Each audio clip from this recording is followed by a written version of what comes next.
Hello everybody, मैं doctor Taufiq Hussain, associate professor in higher education. पिछले व्याख्यान में हम राजस्थान की गणतांत्रिक जातियां हैं उनके विषय में चर्चा कर रहे थे। और हमने जो राजस्थान की गणतांत्रिक जातियां हैं उनमें जो मालव और जो सिवी जो गण थे, जिन्होंने राजस्थान के अंदर है वो अपना राज्य स्थापित किया, उसके विषय में हमने चर्चा की थी। आज हम राजस्थान की जो महत्वपूर्ण जो गण थे, जो गणतांत्रिक जातियाँ थी या गणतांत्रिक जनपद थे, उसमें हम योधे और अर्जुनाई ने उसकी चर्चा करेंगे।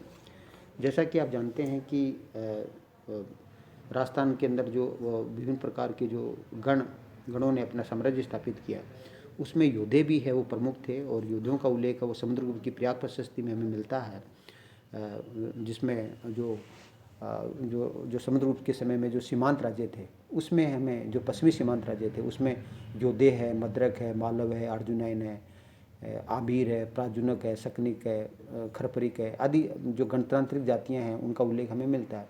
तो न केवल समुद्रगुप्त की प्रयाग प्रशस्ति में मिलता है, अपितु योधे जनजाति के जो उल्लेख हैं वो 6ठी शताब्दी ईसा पूर्व में है, वो मिलने हैं, वो प्रारंभ हो जाते हैं। तो जिस प्रकार से जो सिवी जो जो जो जाति थी और मालव जाति थी, उसी की तरह योधे भी एक स्वतंत्रता प्रिय जाति थी। और जो पाणिनि का जो अष्टाध्याय है उसमें योधे जाति के विषय में उल्लेख मिलता है कि योधे एक कुलीन तंत्रीय गण था। और योधों का की जो प्राचीनता है वो 6ठी शताब्दी ईसा पूर्व को सिद्ध होती है। इस आधार पर हम कह सकते हैं, पाणिनि के अष्टाध्याय में जो वर्णन मिलता है उसके आधार पर हम कह सकते हैं कि योधे की जो प्राचीनता है, योधे जो गण की प्राचीनता है वो 6ठी शताब्दी ईसा पूर्व में इनका अस्तित्व ज्ञात होता है। तो पाणिनि ने योधों का उल्लेख है वो त्रिगतों के साथ किया है। और पाणिनि ने योधों को एक आयुधजीवी है वो संघ बताया है। और उन्होंने पाणिनि ने उल्लेख किया है कि योधे है वो एक प्रकार से है वो अपनी जीविका का जो साधन है वो युद्ध या आयुधों के द्वारा ही अपना जीवन यापन करते थे, अर्थात युद्ध प्रिय जाति थी ये। न केवल पाणिनि के अष्टाध्याय में अपितु पुराणों में भी योधों का उल्लेख मिलता है। और पुराणों में उन्हें उसी नरों का उत्तराधिकारी बताया गया है। और न केवल पुराणों में अपितु हम महाभारत में जो उल्लेख करता है, महाभारत में भी है वो युद्धों का उल्लेख मिलता है। और महाभारत में है वो युद्धों को युधिष्ठिर का पुत्र बताया गया है, अर्थात जो योधे हैं वो युधिष्ठिर की संतान है। तो इस प्रकार हम देखते हैं कि युद्धों का उल्लेख है वो विभिन्न साहित्यिक ग्रंथों के अंदर में मिलता है। यहाँ तक कि जो हम जैमिनी ब्राह्मण है वहाँ पर भी है वो युद्धों के राजा है वो सभ्य पुण्य के द्वारा यज्ञ करने का विवरण मिलता है। तो जैमिनी ब्राह्मण के अंदर भी है वो एक प्रकार से युद्धों का वर्णन मिलता है। महाभारत में, पुराण में, पाणिनि के अष्टाध्याय के अंदर है। तो इस प्रकार जो न केवल इन साहित्य में अपितु जो जैसे मैंने थोड़ी प्रारंभ में बताया कि समुद्रगुप्त की प्रयाग प्रशस्ति में रुद्रदामन का जो जूनागढ़ अभिलेख है उसमें, और जो 9वीं शताब्दी का जो सोमदेव जो सूरी है उसके द्वारा लिखित जो यशस तिलक चंपू महाकाव्य है उसमें भी युद्धों की चर्चा मिलती है, युद्धों का जो विवेचन मिलता है। तो कहने का तात्पर्य है कि युद्धों का विवेचन है वो 10वीं शताब्दी के जो अभ्रन ग्रंथ है उनमें भी मिलता है। तो कहने का तात्पर्य कि जो युद्धे है उनका वर्णन है वो हमें विभिन्न साहित्यिक साक्ष्य हैं, जिसमें हमने पाणिनि का अष्टाध्याय की चर्चा की, पुराण किया, महाभारत है, जैमिनी ब्राह्मण है, समुद्रगुप्त की प्रयाग प्रशस्ति है, रुद्रदामन का जो शासक रुद्रदामन उसका जूनागढ़ अभिलेख है, और जो विभिन्न साहित्यिक साक्ष्य हैं उनमें हमें युद्धों का भी मिलता है, जिसके आधार पर हम कह सकते हैं कि युद्धे जो गण था वो एक उसका अस्तित्व है वो एक प्रकार से हम कह सकते हैं कि 6ठी शताब्दी ईसा पूर्व से लेकर के जो गुप्त साम्राज्य 4ठी शताब्दी तक है वो युद्धों का अस्तित्व है वो माना जा सकता है। तो युद्धों का उल्लेख है वो एक प्रकार से है वो जो यूनानी जो जो जो इतिहासकार हैं उन्होंने एक प्रकार से है वो इसका ज़्यादा उल्लेख नहीं किया। और एरियन ने अप्रत्यक्ष रूप से है वो इसे एक व्यास नदी के उपजाऊ क्षेत्र के अंदर है वो एक प्रकार से एक साहसी और योद्धा जाति के रूप में किया है, लेकिन प्रत्यक्ष रूप से नहीं किया। और इसके पीछे इतिहासकारों का ये मानना है कि जो योद्धे जाति है उसने क्या है कि सिकंदर के आक्रमण का सामना नहीं किया, इस कारण से यूनानी लेखकों ने इसका उल्लेख नहीं किया। लेकिन फिर भी है योद्धे जाति है वो सिकंदर के आक्रमण के समय उसका अस्तित्व था। और ऐसा कहा जाता है कि चंद्रगुप्त मौर्य और अशोक के समय भी ये योद्धों के साथ है वो अच्छे संबंध थे। और कौटिल्य के जो अर्थशास्त्र है उसमें भी जो इन योद्धे गण है उसके साथ है वो संधि करने का जो उल्लेख है वो हमें मिलता है। तो हम कह सकते हैं कि योद्धे जो जनजाति है, जो जो जो गण है उसका उसका हमें ऐतिहासिक साक्ष्य है वो मिलते हैं। तो देखिएगा योद्धे है वो एक प्रकार से उन्होंने शकों के साथ है, वो कुषाण है उनके साथ उन्होंने संघर्ष किया। और जहाँ तक इसका जो जो साम्राज्य की बात है, न केवल उत्तरी राजस्थान में इनका साम्राज्य था, अपितु जो पश्चिमी जो उत्तर प्रदेश है, जो सहारनपुर का जो पश्चिमी प्रदेश से लेकर के भागलपुर तक है, और उत्तर में जो पश्चिम में जो लुधियाना है और दक्षिण में दिल्ली तक है, उसका साम्राज्य मिलता है। क्यों साम्राज्य का विस्तार मिलता है? क्योंकि योद्धाओं की मुद्राएं हैं वो हमें इन क्षेत्रों से मिलती है। लुधियाना, भागलपुर, सहारनपुर, इनमें हमें मुद्राएं मिलती हैं। तो योद्धाओं के बारे में ये कहा जा सकता है कि इनके 3 गण थे, और ये 3 गणों का एक संघ था, जिसका एक जो गण था उसकी राजधानी है वो पंजाब में रोहतक थी, और द्वितीय दूसरा जो गण था उसकी राजधानी उत्तरी पंचाल थी, जिसको भूधान्यक कहा जाता था। और जो तृतीय गण था उसकी जो राजधानी थी उत्तरी जो राजस्थान है वो उसकी राजधानी थी। अर्थात जो 3 गणों से मिलकर के है वो योद्धे है, जो साम्राज्य है या रोजे जो गणराज्य है या गण है उसका है वो एक प्रकार से वो निर्माण है वो हुआ था। तो योद्धे की हमें योद्धों के बारे में जानने का, उसके साम्राज्य के विस्तार के विषय में जानने का एक महत्वपूर्ण स्रोत है उसकी जो मुद्राएं हैं वो मिलती हैं हमें। तो मुद्राएं न केवल उत्तरी राजस्थान में मिलती है, फिर तो जहाँ जहाँ उसका साम्राज्य था वहाँ मिलती है। तो यहाँ राजस्थान में तो उत्तरी राजस्थान का हिस्सा है उसके अधिकार में था। इसके अलावा भी है, जैसे मैंने आपको बताया कि उत्तरी सहारनपुर है और भागलपुर है और लुधियाना है, दक्षिणी पंजाब और दक्षिणी पूरी दिल्ली तक इसका साम्राज्य स्थित था। तो वहाँ से भी है वो क्या है कि इनकी जो मुद्राएं हैं वो मिलती है। और राजस्थान में जहाँ तक इनकी जो जैसे मैंने आपका साम्राज्य विस्तार इसका बताया, तो बीकानेर का जो उत्तरी प्रदेश गंगानगर और हनुमानगढ़ जो है वहाँ उनका जो साम्राज्य है वो मिलता था, साम्राज्य का विस्तार हमें मिलता है, क्योंकि वहाँ हमें योद्धों की जो मुद्राएं हैं वो हमें मिलती है। तो समुद्रगुप्त है उन्होंने एक प्रकार से इनकी जो जो जो ये गणतंत्र जातियाँ थी उनके चरित्र से भली भांति परिचित था। और जैसे हमने मालव और शिवी के विषय में चर्चा की कि उन्होंने समुद्रगुप्त ने उनको अपने साम्राज्य का अंग नहीं बनाया, उनके साम्राज्य को, अपितु उन्होंने सर्वकरदान है, आज्ञाकरण है, प्रणाम और आवागमन है आदि शर्तें हैं वो उनके साथ रखी। लेकिन क्या है कि जो जो जो योद्धे हैं उन्होंने एक योद्धों का जो न केवल शकों के साथ संघर्ष हुआ, फिर तो कुषाणों के साथ भी संघर्ष हुआ।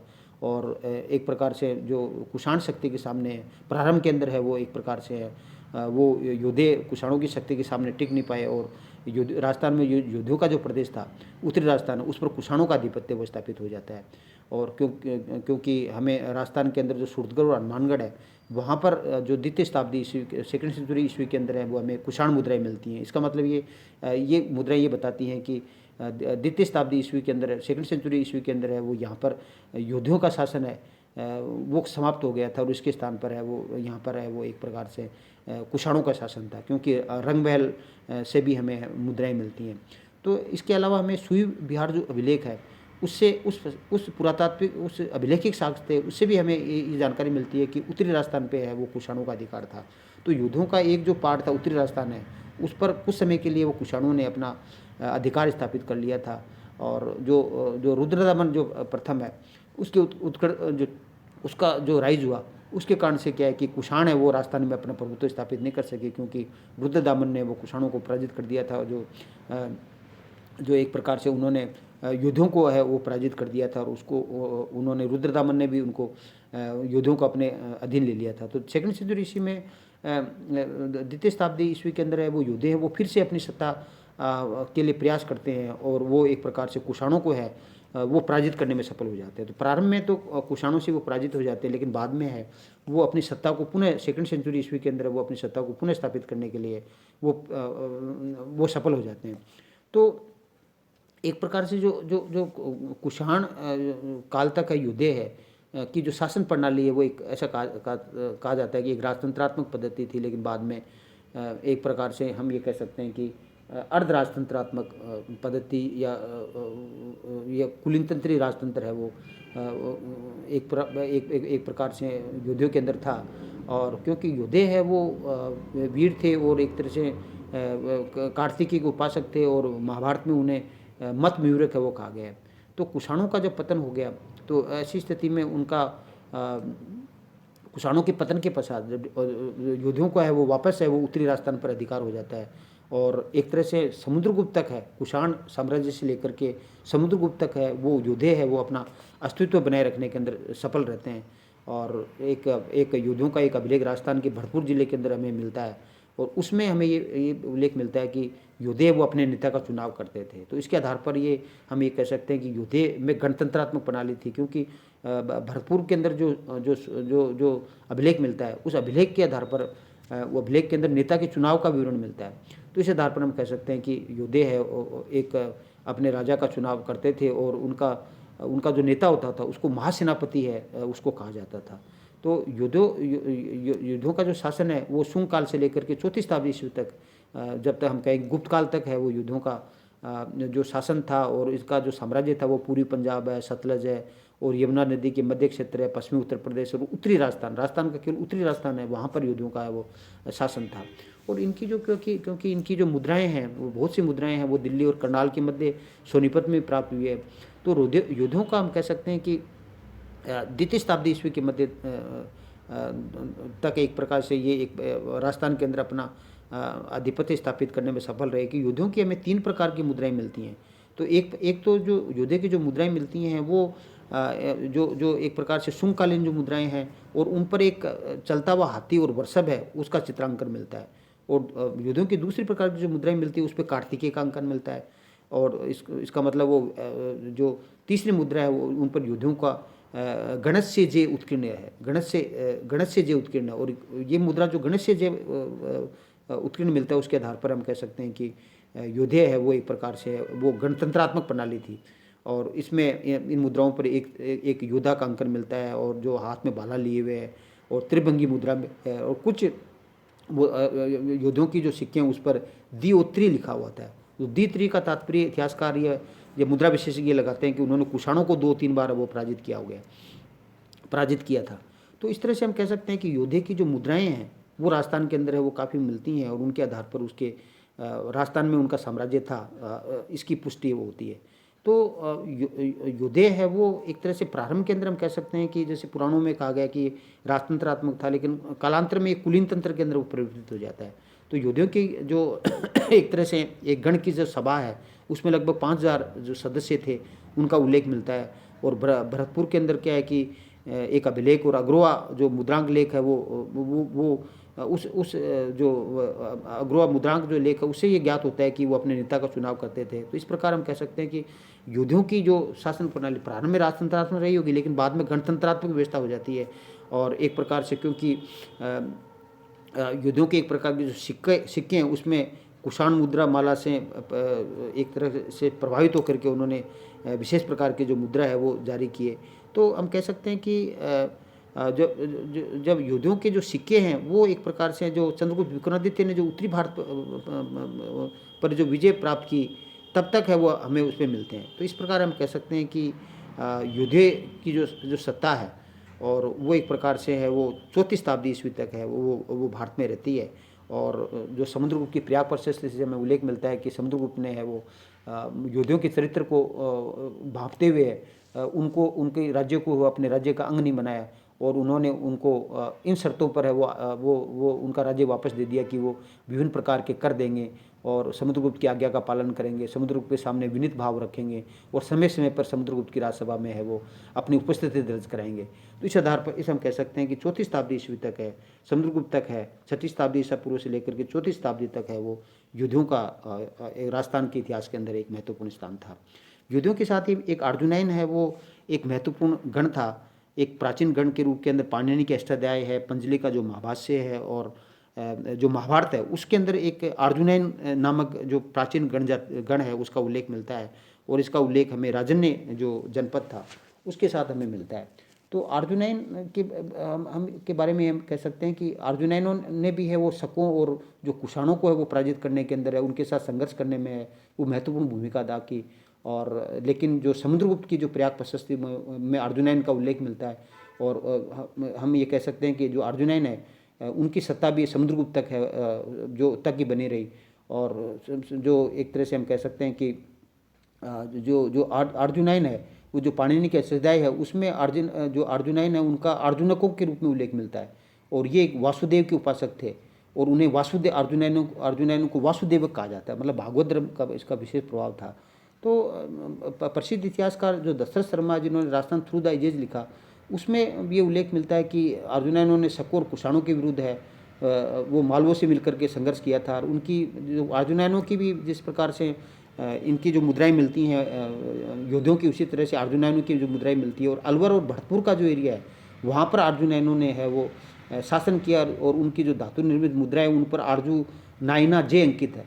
तो अर्जु नायना जे का तात्पर्य ये है कि उन्होंने ये जो मुद्रा अलवर भरतपुर के अंदर मिली है उसके आधार पर हम कह सकते हैं कि अलवर और भरतपुर का जो एरिया है वहाँ पर अर्जुनायनों ने अपने है वो एक प्रकार से है वो अपना साम्राज्य स्थापित किया, क्योंकि उनकी मुद्राओं पर अर्जुन नायना जे है वो हमें मिलता है। और उन पर ब्राह्मी लिपि है वो का भी उल्लेख हमें मिलता है, जिसके आधार पर हम कह सकते हैं कि उस समय ब्राह्मी लिपि का वो प्रचलन था, गुप्तकालीन ब्राह्मी हम कह सकते हैं। और अर्जुनायन की जो मुद्रा है उस पर खड़ी आकृति और जो कुबड़ वाला जो वृषभ है, हाथी, ऊँट है, उसका अंकन हमें मिलता है।